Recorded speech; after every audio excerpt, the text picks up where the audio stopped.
Good morning. Inay mo katapad. Abla to dito side. I am blessed to see you this morning. Kabar si Chenely Dolkera Durmi ase kuhit. Okay. Let's pray. Are we excited to learn once again? Excited ba kita? Okay, let's pray. Father, how much we thank you, Lord. Indeed, we need your word. And we oath to love your word, Father. And we are here to learn that we may understand and we may apply it in our daily lives. Lord, you have told us to walk in the Spirit. It means walking in accordance to your word. Father, God, Holy Spirit, be with us. You are our great teacher. Lord, just hide me behind your wings, beneath your wings and behind your cross, Lord Jesus.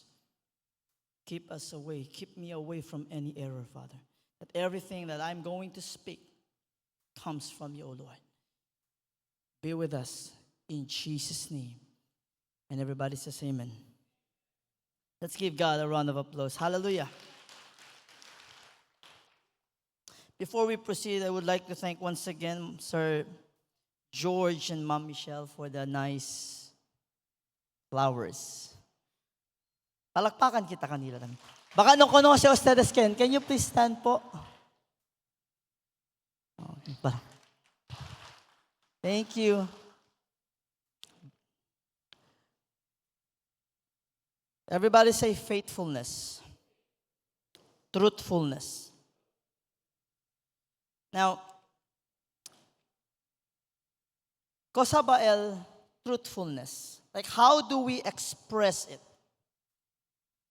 How would we know that we are true to the Lord? Kasi, nowadays, it's easy to say, I am true to the Lord. Actually, it's easy to say, I am in love with the Lord. But there should be evidence. Everybody say with me, evidence. Ask yourself this morning, are you true to the Lord? Are we faithful? There are two questions we need to answer this morning. First is, what does it mean to be faithful or true to the Lord? Second is, how can we know if we are true to God? Akaba berdad gayot. Like, Jesus himself said, many would say they love me, but their heart is far away from me. So are we really true? Like, el cosa ba kita tabla, is it just coming from our lips? Or in love, bagat kita kunele? Okay? So, as we go through the message, please don't think of other people. Start examining ourselves. Amen ba? Amen ba? The purpose of this message is to help listeners. That includes myself. To understand more deeply what it means to be true and faithful to God. It would also encourage listeners to be faithful to God as God is faithful to his people. And the standards of being faithful to the Lord, we are going to use the very same standard as God is faithful to his people. Maybe you're wondering, Pastor, hindi na madala kay Ginoo siya. Hindi mangyari yan kasi Diyos siya. We have the Holy Spirit. God has given us his word.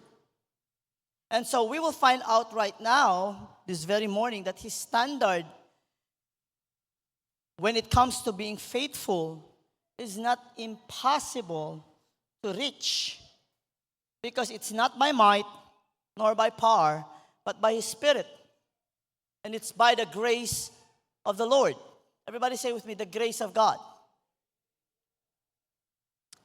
The goal this morning is that to achieve a transformed mindset that leads to a transformed lifestyle. What kind of lifestyle? One that is faithful to God's word. Now, in the book of 1 Samuel 12:24 to 25, it says, "Only fear the Lord and serve Him in truth with all of your heart." The great commandment is what? To love the Lord your God with all of your. And the second is like unto the first, that is to love your neighbor as yourself. But let's focus first on loving God. Everybody say loving God. To serve Him in truth with all of your heart. For consider how great things He hath done for you. But if you shall still do wickedly, you shall be consumed, both ye and your king. Now let's go to the Old Testament, kay distakin natin ng Old Testament, and let's look at the context of this passage. Let's look at the background of 1 Samuel chapter 12. In the book of 1 Samuel 12, we would see there that the people asked for a king when their true king was God. You can find that in verse 12. "And when you saw that Nahath, the king of the children of Ammon, came against you, you said unto me, Nay, but a king shall reign over us, when the Lord God was your king." Grabe sila, no? God Himself was their king, but they asked for another king. And they asked for a human king.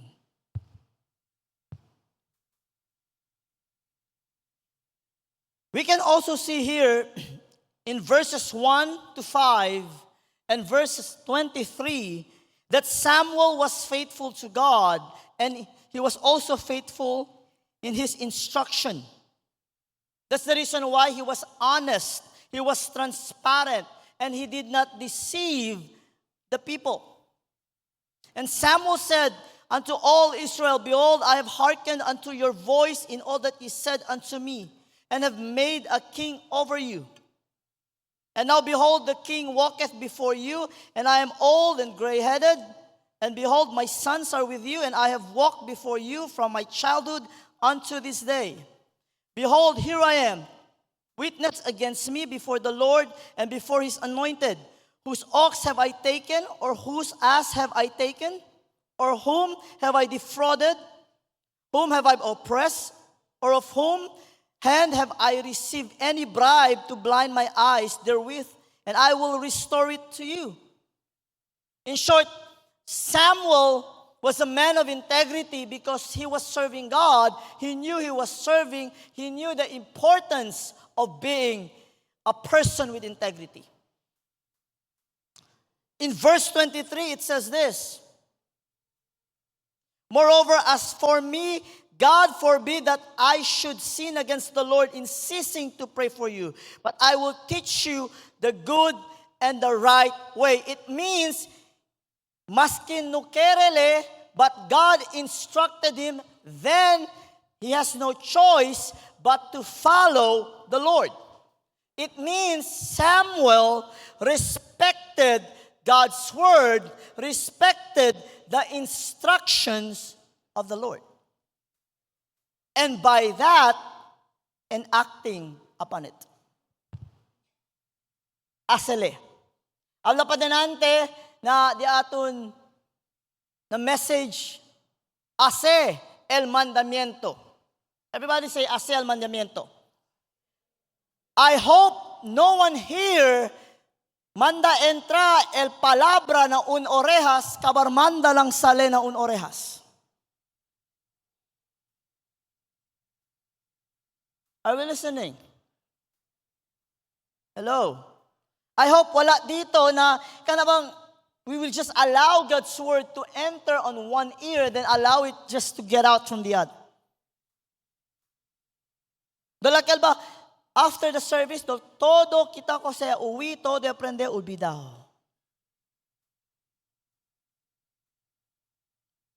Are you still with me? Another thing to note in this passage is that the people forgot the Lord, which meant they had forsaken God's instruction and commands. This is found in the book of 1 Samuel 12, verses 9 to 10. And when they forgot the Lord their God, everybody say forgot. He sold them into the hand of Sisera. Who sold them? God. Captain of the host of Hazor. And into the hand of the Philistines and into the hand of the king of Moab. And they fought against them. And they cried unto the Lord and said, we have sinned because we have forsaken the Lord and have served Baalim. What's the first commandment of the Lord? Yadali kanila, thou shalt have no other gods before me. What did they do? They serve other gods. Every single time we take the word of God for granted, we right away fall into sin. Adam and Eve fell into sin. Samson fell into sin. Yan pa. David, may kita na nila. Kita lang, tayo na lang. Every time we take God's word for granted, we fall into sin. Every time we become complacent, nothing good happens. Are we listening? Hello?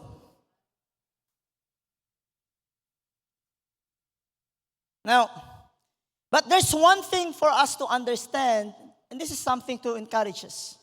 In this passage, we can still see, everybody say with me, the Lord is faithful. But we will not dwell in this, pero I will touch about this. Because in reality, the Lord is faithful. And He will always be faithful. Ang Panginoon, hindi nagkukulang sa atin. El Diyos, hindi tapaltakan natin. God never fails. We fail. Can Neumann fail? One among you here, since you became a child of God, no to man fail. Raise your hands. O Kenki, you failed, even though you're a child of God. Raise your hands. Why do we fail? Because sometimes, or most of the time, we ignore His word. Si Janet, Tadurmi, Rita, amen. Okay? Kung may natutulog dyan, shout amen. Wala. Okay. Okay. 1 Samuel 12:22, for the Lord will not forsake His people for His great name's sake, because it has pleased the Lord to make you His people. The Lord is faithful to His people because, remember this, He is faithful to His word. By the way, God gave a promise to Abraham, Isaac, and Jacob. Do you know why the Israel still exists until today? If you look at Israel today, most Jewish rejects Jesus Christ. Yes? Most Jewish people don't like us. Yes? But why is it they're still there? You know why? Because God cannot go back na ko sa liabla. He promised Abraham, Isaac, and Jacob. And because of that promise, that's why they're still existing until this time. In spite of their failures, in spite of them turning away from the Lord, God honors His word. And we will use that standard and find out if we are truly faithful to Him. Because that is what makes God faithful. He keeps His promise. He never backs out from what He says. When He says He will, He will.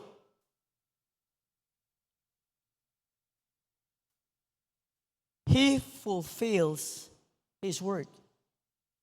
Para sa blagan ele, let your yea be yea and your nay be nay.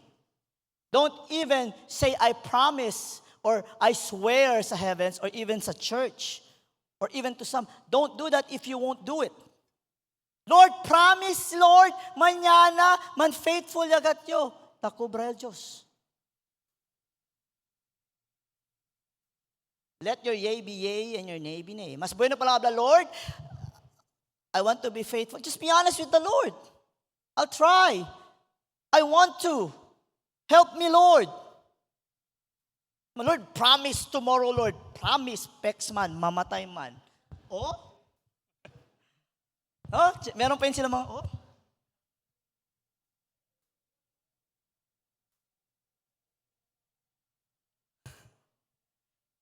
In 2 Thessalonians 3 verse 3, it says, "But the Lord is faithful, who shall establish you and keep you from evil."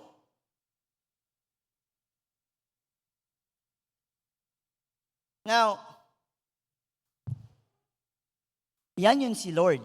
He said, "I will never leave you nor forsake you." Now let's go to our part. Are we ready? Intro lang, Kel. Are we ready? Hello? Parang ayaw niya na. Sige na, closing prayer na tayo. Are we ready? True and faithful to God means true and faithful to His Word. As God is faithful and true to His Word in everything He said. That's why He said, His Word is established. Not a single jot, not a single title will be changed. It is established. And He will fulfill what He has said. He honors His Word. And so when we say we are faithful, when we say we are true to the Lord, it means this: we are faithful and true to His Word. Here's the problem. Those who have Bible, lift it up. Alsa kayat mo manuya. Alsa katal Bible, no manuya.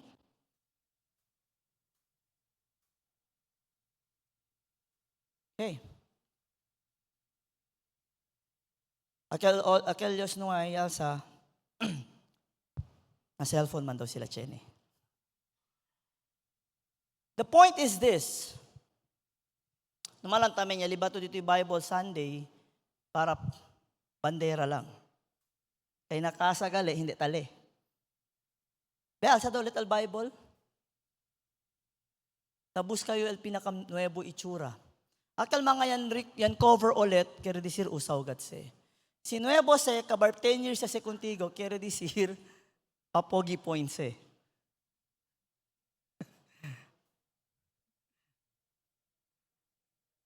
Pastor, gialaga ginako akong Bible. Nga naman, this is 20 years. O nya, parang bago pa rin.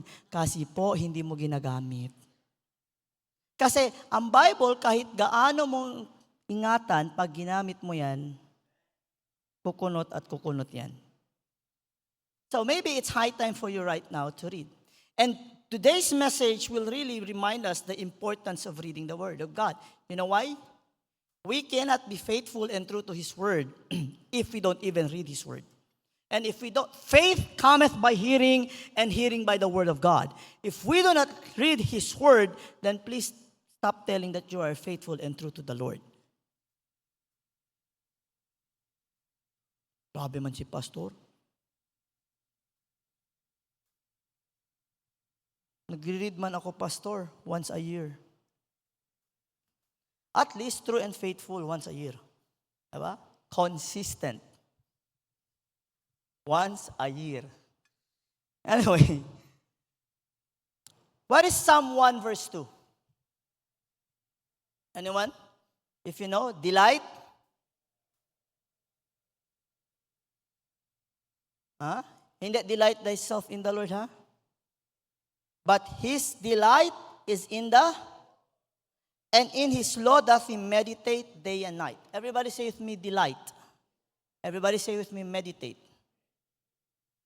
You know what delight means? Delight means this. It involves loving. It involves committing. 2, it involves enjoying. It involves being excited about. It involves being disciplined. And it involves prioritizing.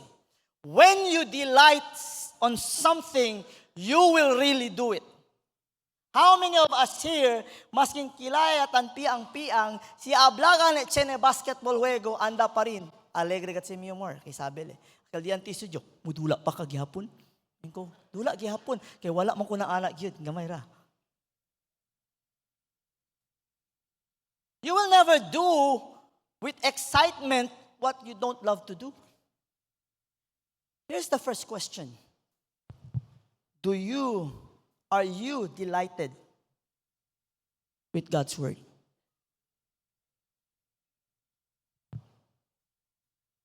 Are we delighted in God's word?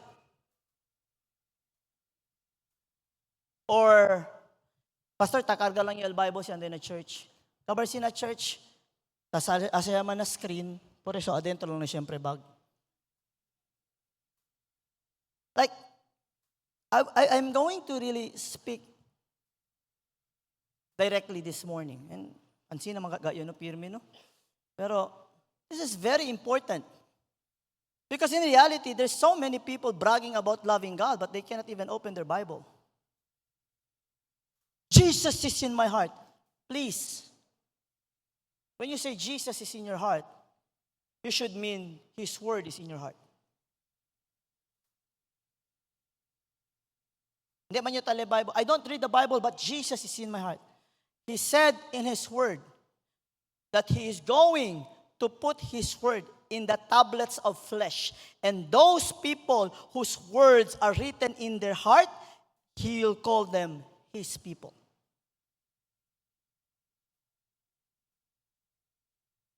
And I will conclude that later. Baka tan kontra ustedes. Hindi, Pastor, mas hindi ako magbasa ng Bible, Jesus is still in my heart. We'll see about that as we go through.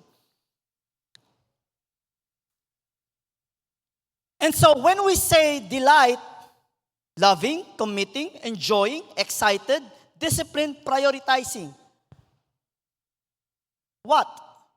It means we are excited, we love, we enjoy, we are excited, we are disciplined, we prioritize reading, learning, applying, and sharing God's word. Are we delighted on those things?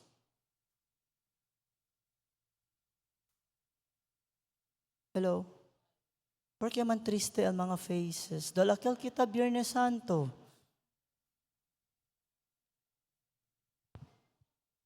August pa lang taara. Next year pa, El Biyernes Santo. Mira to dito.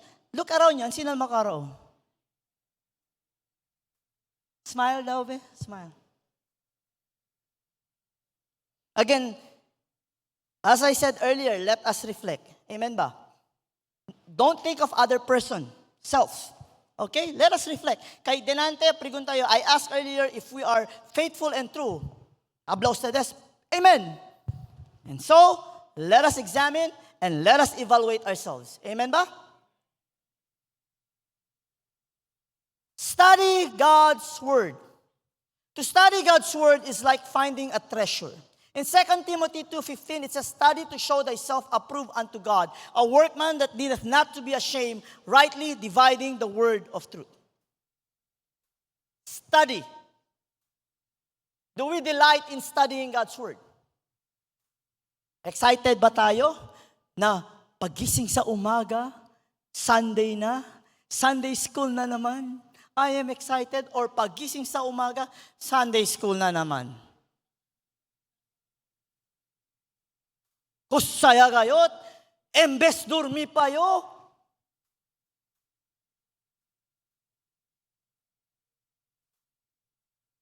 Hello? Okay pa tayo? Hello, friends. We're friends, okay? This is in general. wag po kayo mag-alala. Before it hits any one of you, kung meron man, iyo una.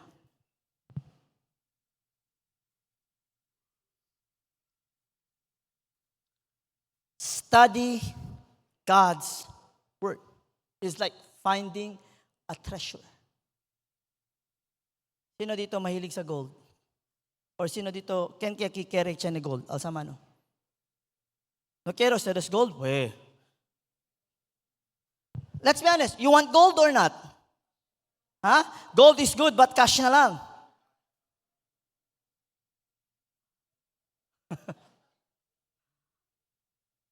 Do you know what the Bible says?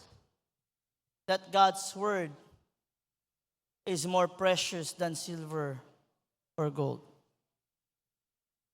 God's Word is more valuable than any rubies in this world.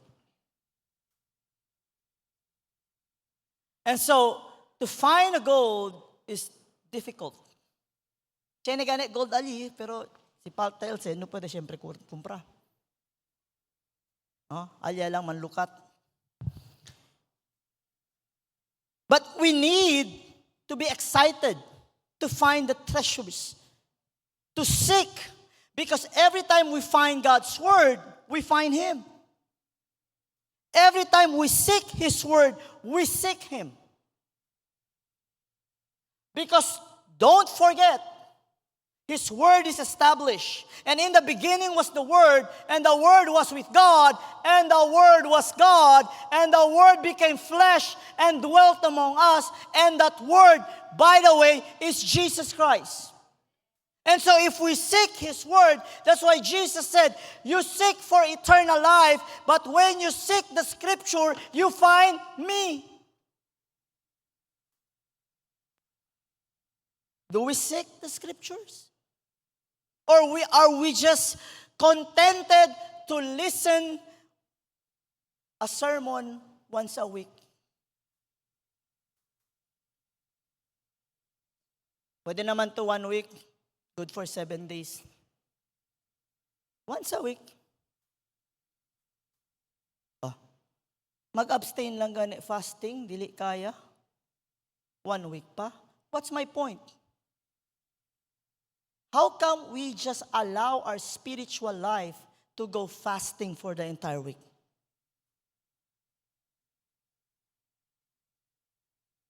Man shall not live by, but by every word that proceedeth out of the mouth of. It means every time we read the Bible, we feed our soul.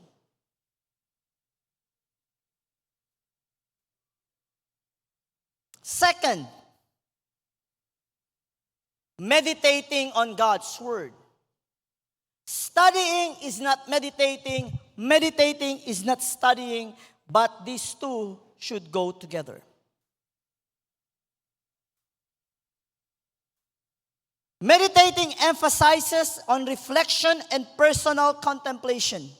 It involves pondering the Scripture deeply. It means you sit and you devour and you try to understand the Scripture para you will know how to apply it in your life. Allowing their meaning to resonate personally and spiritually. Meditation is more about internalizing and experiencing the text rather than analyzing it. But both are important. Habla to na dito side, study and meditate.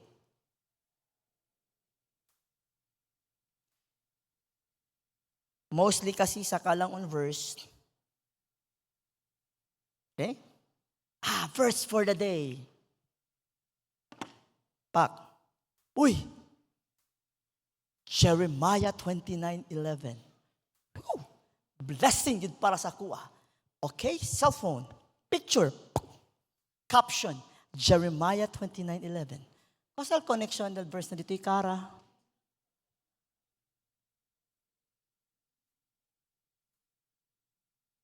Without even, porque man, kay nakita lang ang blessing. His plans for me. But they don't understand that Jeremiah 29:11 was given to them because they were so hard-headed. God was just telling them, look, Israelites, my plan for you is good. I have no plan to harm you. You need to listen to my plan. But what did they do? They did not listen to Jeremiah. God instructed Jeremiah to tell them, do not depend on the Egyptian. Allow yourselves to be captives. Because if not, great destruction is going to happen. Duro man kabesa. Hindi, talima Egyptians. Well, bakar di amon. Pasa. The plans of the Lord was not to destroy them. It doesn't mean He allows them to be captive. He was going to destroy them. It's like when God allows us to go through difficult times, it is not to destroy us. It is to mold us. It is to sharpen us. It is to make us realize that we are nothing without God. It is to make us realize that His grace is sufficient for us. Why worry? Go through the problem. Rejoice. Because we are told to rejoice in the Lord always, and again I say rejoice. If we value, if we put importance, if we really understand, and if we really trust God when He said, rejoice because all things work together for good to them who love the Lord, to them who are called according to His purpose, we will do what He says. We honor His word. In spite of the situation, that is being faithful and true to God.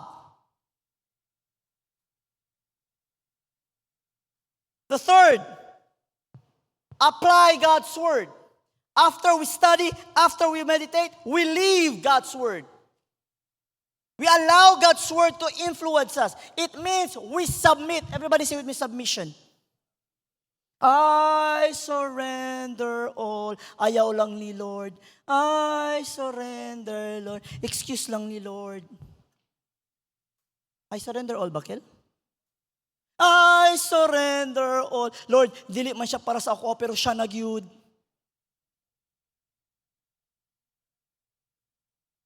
Ay, Lord, yatag nagyud akong tibuok kinabuhi. Lord, work in me, pero Lord, as the kinumamete. Hello? Sounds familiar? Hello? Wala atang tao. Sounds familiar?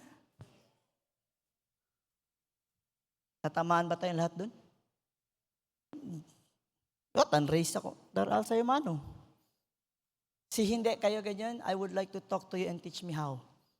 How to be you. Let's be honest here. No, there are times, sinurrender ko na lahat. There's nothing to surrender. Really? You're perfect? Like, you are not in the process. I'm not perfect. I'm still in the process of perfection. But I know I'm a better man than yesterday. Dili ko, kumusta man, pastor? Same old, same old. Wala nagbago. Wala. Luoy, good.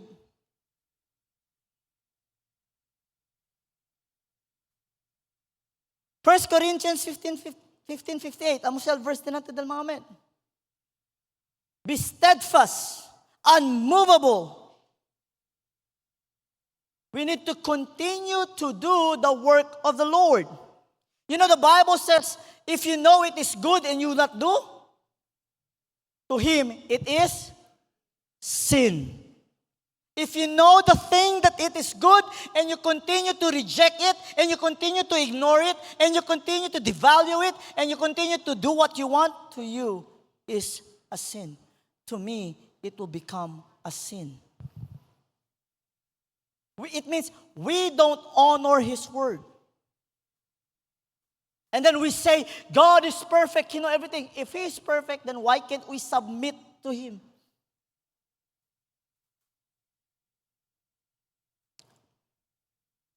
Next. Mahirap ba mag-study? Mahirap mag-study God's Word? Study. Sige, mag-start tayo sa start. Mahirap ba magbasa ng God's Word? Ha? Bakit lagi nandyan si flu? Si fluhu. Okay? Nandyan si fluhu. O sa mga, sa mga ng fluhu, Bisaya ba na? Tsaka naman siya, no? Fluhu. O, sa mga Bisaya, kanang fluhu, na si Tamad ba? Si Juan Tamad. Kung mahirap po magbasa, mas mahirap na mag-study. Kung mahirap mag-study, mas mahirap na po mag-study at mag-meditate. Kung mahirap na mag-read, mag-study, mag-meditate, mas mahirap na ang application. Kasi you cannot apply if you don't study. But you know what? So many, umaabot sila sa read, study, meditate, and apply. For personal. The fifth is the hardest part. Share God's Word. We are commanded to share. But how many of us, that is what we call the sin of omission. How many of us does not care about the Great Commission? I hope none here. When I say that, I'm not referring to you. It's a question. But how many Christians in this world who does not care about the Great Commission? They just care to go to church, 4 piece, 5 piece na date karon kay nana pasaway. They just go to church and they just want the blessings. Paglingkod, paminaw, pasinaw, pauli, pasaway.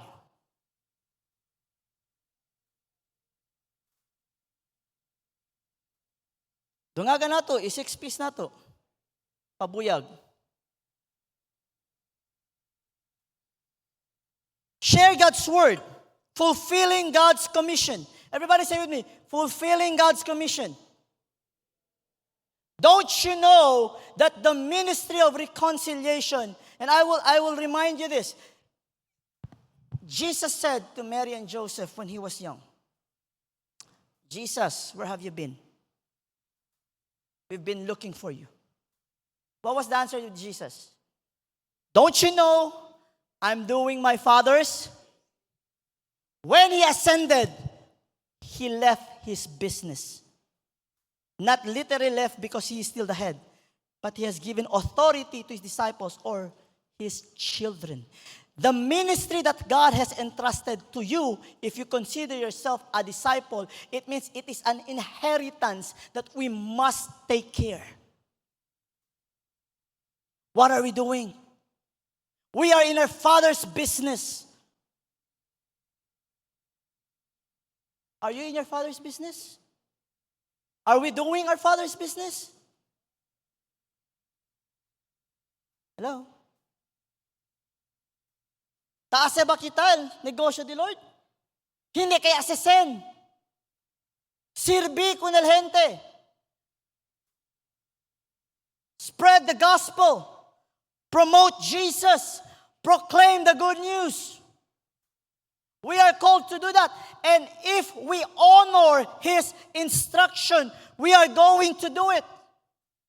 Because a person who is faithful and true to his master, true to his Lord, true to his Father, will do what the Father wants. As Jesus said, not my will, but your will be done. Whatever I do it because my Father said so. Whatever I say because that is what I hear from my Father. Jesus honors the word of his Father. Do we honor the word of God? Hello? Murag nawadan mo mugana? Okay. I will proceed. Be faithful to the message of God wants us to spread. Romans 1:16. Because Romans 1:16. For I am not ashamed of the gospel of Jesus Christ, for it is the power of God unto salvation. It means you are proud of it. It means you will not deny it. It means you will stand on it. And it means you will show people His words, not only through your lips, but the way you live. But you cannot do that if you don't read, study, meditate. Are you with me? Are you with me? Kaya pura. Promote God's word as it is, with no editing, no addition, because if you add, the plagues be added. If you subtract, your name be subtracted from the book of life. Don't twist, because deceivers do that. Neither sugarcoat. There's a reason why we are called to be as salt and light, not as sugar. But sad to say, most Christians today are diabetic Christians. They are not salt, they are sweeteners.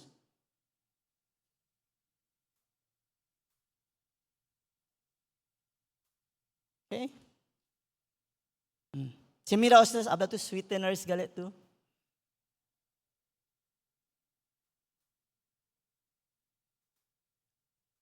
Hebrews 10:23, let us hold fast the profession of our faith without wavering, for he is faithful that promise. It means this, hold fast our profession of faith without doubting. Why? Because we trust the Lord. Why? Because we trust his word. Why? Because we know what he says he will do. Believe, trust, and obey his promises. What God has spoken will come to pass. And what he has spoken is what we call his word.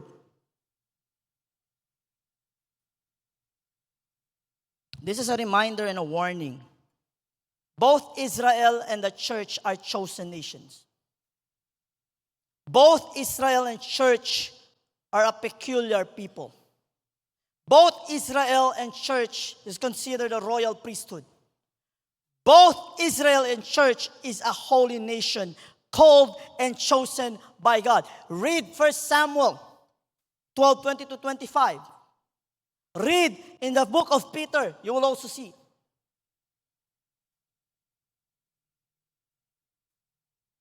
They were chosen, but they forsook the Lord. Hello? You know why they have forsaken God? Because they have forsaken his word. You know, people think today, I can be close to with God and forsake this. Wake up, people. Wake up. Aquellos de Tale Bible, hindi ako magmaang-maangan.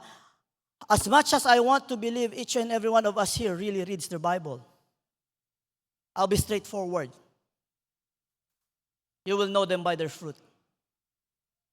You will know them by their fruit. You know, this was not supposed to be the message I'm going to preach today. I had a prepared message. Yesterday, God was just impressing, change your message.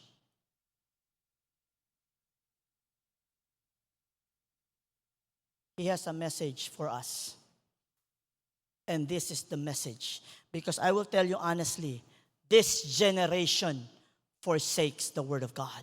Just look at what's happening to the world right now. Jose El Razon, busy? Hello? Hello? How many of you is very busy that you cannot read God's word? That you cannot make time. Pero kung laag, you can make time.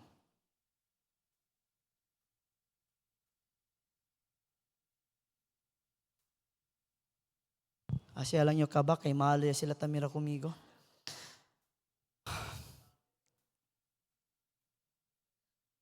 This is the application. Be true to God's word, whether in studying, whether in applying it, or whether in sharing it.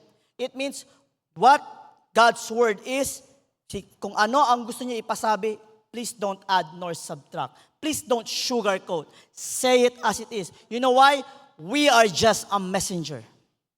We have no right to edit the message of the King. Faithfulness is not, listen to this, faithfulness is not measured by the number of souls that you win. Faithfulness is not measured by how many number of attendees you speak to. Faithfulness is based on how true you are to God's Word.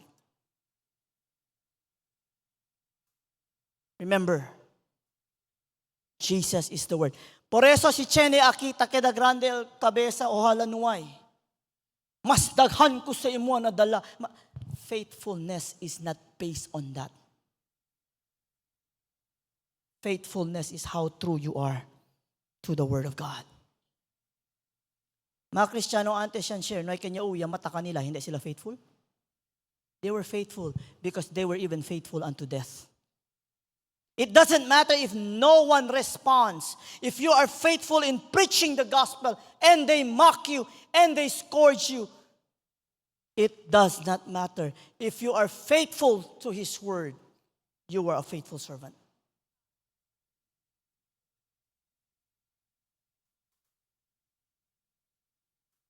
I'm not saying it's not important to win souls. It is important. As a matter of fact, if we truly value His word, we will go out and win souls. Do you value God's word? Do we value God's word? Are we faithful? Are we true? Then go and make disciples. Ikaw lang pastor. Then you're not true to His word. Dili ko ready, pastor, I'm not equipped. Then allow yourself to be discipled. We have fallen to a mainstream gospel, to a mainstream Christianity, that it's okay just to pray a prayer, go inside the church every Sunday lang, and then the rest of the week, just kumbaya. Luwas naman ko. Who told you that's Christianity? If you're looking for a comfortable religion, Christianity is not for you. The first thing you have to do to be a follower of Christ is to deny yourself. That's not comfortable, my friends. That's not comfortable. Faithfulness is based on how true one is to God's word. Here's the conclusion. Everybody say with me, stay true. Stay true in applying, in studying, applying, and sharing God's word. Listen to this. I'm going to give 3 verses. 1 John 2:14. It says here, I have written unto you, fathers, because you have known Him that is from the beginning. I have written unto you, young men, because you are strong. Listen to this next line. And the word of God abideth in you, and ye have overcome the wicked one. The only time we can overcome if His word abides in us. Second, John 15:7. If ye abide in me, and my words abide in you. Third, John 14:15 and 23. Uy, ustedes ko sa tabla. This is what it means to abide. This is the evidence that you love God. If you love me, keep my commandments. And then, when He was asked by Jesus, na verse 22, this is the answer of Jesus. He said unto him, if a man love me, he will keep my words, or should I say, he will honor my word. He will value my word. He will do what I say. What would happen? My Father will love him, and we will come unto him and make our abode with him. This morning, I will challenge you. If you think you are so true and you are so faithful, just remain on your seats. But before I go challenge you, I will answer the 2 questions. What does it mean to be faithful or true to the Lord? It means this: true to God's word. How can we know if we are true to the Lord? If we delight, if we meditate, if we apply, if we share God's word with all of our heart. Examine yourself. Let us examine ourselves. Let us examine ourselves with transparency and humility. If you think that you are not that faithful because nuay kita pasa, then be honest with the Lord. In the book of 1 Samuel 12:20-22, it says, "And Samuel said unto the people, Fear not, ye have done all this wickedness. Ye turn not aside from following the Lord, but serve the Lord with all of your heart, and turn ye not aside, for then should ye go after vain things, which cannot profit nor deliver, for they are in vain. For the Lord will not forsake his people for his great name's sake, because it hath pleased the Lord to make you his people."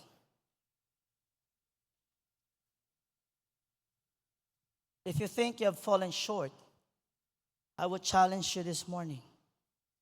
Stand up and rededicate your life to the Lord. The altar is open. The music department, can we just sing, "Keep me true, Lord Jesus, keep me true"? If you think that you are faithful enough that you don't need to stand, no problem. But if you want and you have realized, hindi gali, the altar is open. We will not take the whole day. Keep me true. Jesus, keep me true. The altar is open to say, "Lord, here I am, forgive me. Keep me true, Lord Jesus. I thought I was faithful. I thought I was true to you. There's a race I must run. There are victories to be won. Give me To those who are watching to live stream, you can just kneel down wherever you are and just ask the Lord for forgiveness. Keep me true, Lord Jesus, keep me true. Keep me Have a heart of humility. Lord Jesus, keep me true. There's a race that I must run. There are victories to be won. Give me power every hour to be true. I love you, Lord. Love you, Lord, Just be in the spirit of prayer and worship. and I lift Hallelujah. my Hallelujah. voice to worship, oh my soul. We bless your name. We magnify you. Take joy, my King, in what you Let it be a hear. sweet, sweet sound. Let it be a sweet, sweet sound in your ear. Hallelujah. Just be honest with the Lord and say, "Lord, here I am. Forgive me. I thought I was that true. I thought I was that grateful." God is a God of mercy. God is a God of grace. God is a God of compassion. He said, "If my people who are called by my name shall humble themselves and pray and seek my face and turn from their wicked ways," He's going to hear from heaven, and He's going to heal you, and He's going to heal our land. He's going to heal us. If you feel that you are far from the Lord, it's because we have forsaken His word.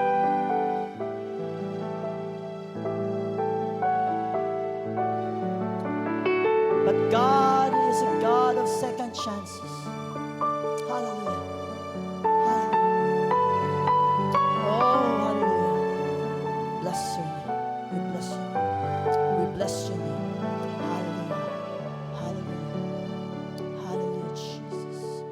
Hallelujah, Lord, hallelujah. Thank you, Lord, for this humble people of yours. Thank you, Lord.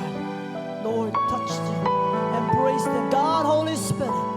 Thank you, Lord Jesus. Hallelujah. Worthy is your name. Hallelujah. Hallelujah.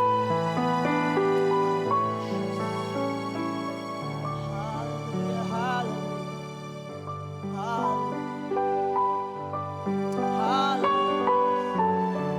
Hallelujah. Hallelujah.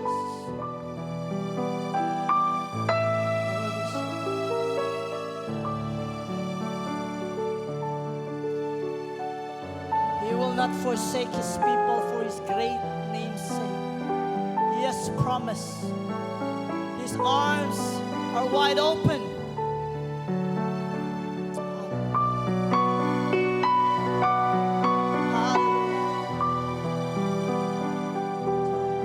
Yes, Lord. Yes, Lord Jesus. Yes, Lord. Thank you, Lord Jesus. Thank you, Lord. Thank you, Lord Jesus. Hallelujah. Thank you, God, Holy Spirit. Your conviction, Lord. Conviction. Worthy is your name. Worthy is your name, Lord. Hallelujah. Hallelujah. Your word is true. Thank you, Jesus. Hallelujah. Hallelujah. Hallelujah. Hallelujah, Lord Jesus. Hallelujah. Just pour out your heart to the Lord.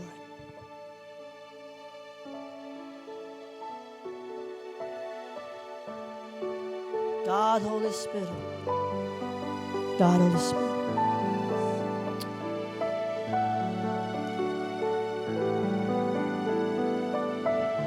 Yes, Lord, it's not by might. It's by your Spirit, by your grace alone. Jesus. Hallelujah. Hallelujah. Father, we come to you this morning, O Lord. We thank you, Lord, for your word. Lord, help us to value your word. Help us, Lord, not to ignore your word. Help us, Father, that we will be delighted in your word. Father, spirit of laziness, any hindrance, any tool that Satan has, Lord, entrap us, entrap your people, that your people will not be able to know your word. In Jesus' mighty name, remove it, Father, we pray. Lord, that every heart will have a heart for your word. Every heart, Lord, will be found, Lord, a heart after your very own heart.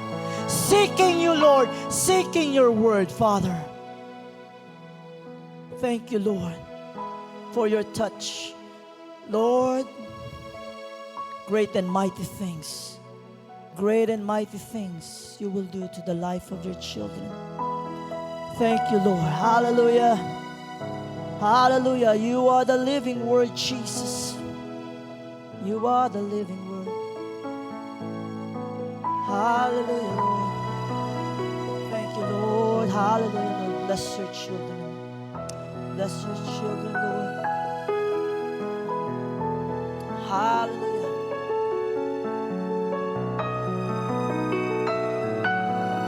Hallelujah.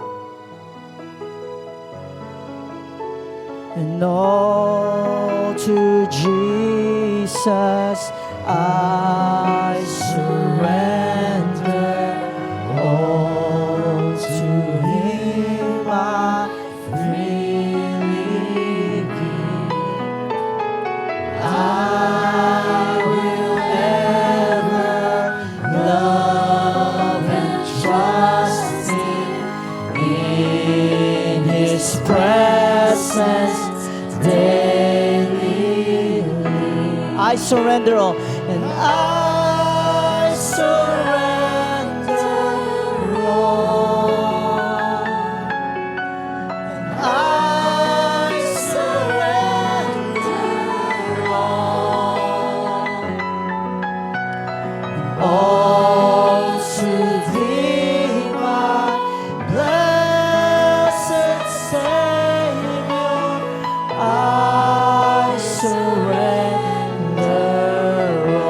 again. I surrender all.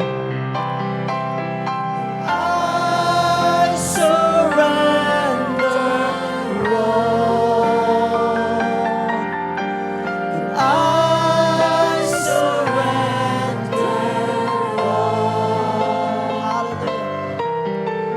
And all to thee, my blessed Savior, I surrender all. I surrender all. Brothers and sisters, if you truly love God, keep His word, keep His commandments. That's the very evidence of your faithfulness and being true to the Lord. Hallelujah. Hallelujah, Jesus. Hallelujah. Hallelujah. Can we sing the song once again? Keep me true, Lord Jesus. As after this, I'm going to return it to the coordinator. Keep me true, Lord Jesus, keep me true. Keep me true, Lord Jesus, keep me true. There's a race that I must run. There's a race that I must run. There are victories to be won. Give me power every hour to be true. Take my hand, Lord Jesus. And take my hand, Lord Jesus. Take my hand. Take my hand, Lord Jesus. Take my hand.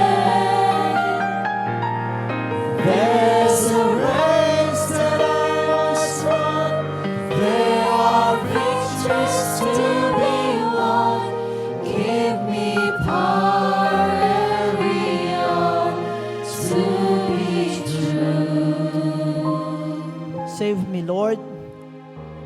I will be faithful and I will be true to you. Not by my own power, not by my own strength, but by your Spirit and by your grace. I'll trust in you. I'll trust in your word. I'll read your word. I'll study your word. I'll meditate your word. I'll apply your word. And I'm going to share your word. God, Holy Spirit, empower me. In Jesus' name, amen. Hallelujah.